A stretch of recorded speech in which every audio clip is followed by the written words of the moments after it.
Hi, my name is Robert Farrell. Thank you to this free excerpt of Adobe Illustrator. In this short little video, in about 5 minutes, I'm going to share with you how Illustrator thinks. These are the techniques that I use. I've been using Illustrator since 1987. I've been teaching software since then. If there's a better, faster way to learn software, no matter what type of software I teach, all the Adobe products, all the Apple products, WordPress, Google, SEO, this is the place. I involve you in the thinking process.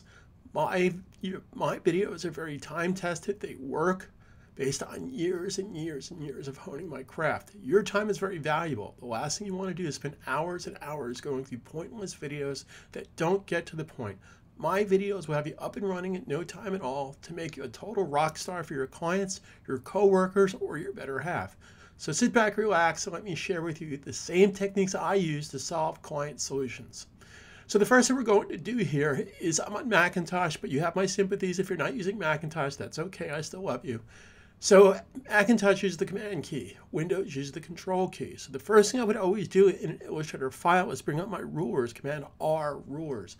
Anything about seeing is viewing, viewing is seeing, seeing rulers, Command R.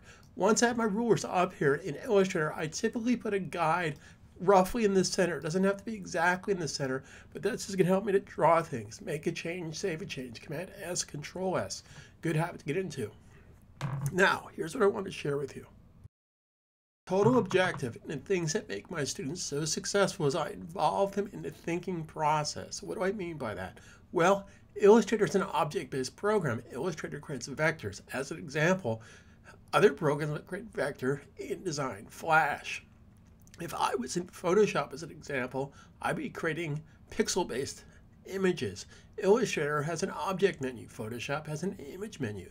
So based on that basic understanding, you'll be able to solve major problems. So here's how I start out every single Illustrator project. As I just shared with you, I always bring up my rulers as a place to draw and design from. Then I'm going to hit the A tool, A key. That's going to select my direct selection tool. Now, here's a very cool production technique, and I'm all about techniques, saving time, saving money, squeezing the sponge. The advantage of what I just did, any tool I now select, I can go back to that same direct selection tool by holding down the Command key. Macintosh, Control key for Windows. This is a huge time saver. I've taught people that used Photoshop and Illustrator for decades and didn't know these techniques. What I'm about to share with you, if you're already a seasoned Illustrator user, I can assure you don't know half of what I'm going to teach you in the next 3 to 5 minutes. So here's what we're going to do. I'm going to select the L key. The L key, of course, is the ellipse tool. And I want to create an ellipse from the center. So as an example, if I click here, it's going to create an ellipse wherever I drag from. That's not what I want to do. So here's how the software thinks.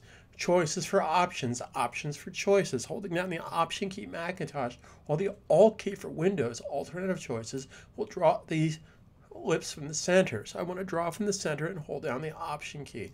Keep the Option key held down, by the way, until you let go of your mouse. Now, how Illustrator thinks is a vector-based program. Vectors are made of anchor points. Anchor points create the path. So, right now my fill is white, my stroke is black. I'm going to change my fill to a different color. Let's pick this orange color. Incidentally, I'm working with Illustrator Essentials. If you're not in Essentials, reset your palette to Essentials. This way you're on the same exact plane as I am. I'm at the X key. The X key, if you look up here to the left, the X key will exchange, X to exchange, X to exchange, foreground for background, foreground for background. Fill, stroke. Here's the fill color, here's the stroke color. I'm going to hit the / key, which is the question mark key, to get rid of the stroke. So now my object has no stroke. Make a change, save a change. Incidentally, the correct terminology in this program is object, because anything about the object based on what you select is under the object menu. So these are all the different things that I could do to the object because this is an object. That's my job as an instructor to tell you what this thingamajig is. Well, this is an object. If I was in Illustrator, if I was in Photoshop, this would be an image. I'd have an image menu based on what you select. So here's what I want to share with you. Right now, nothing's selected.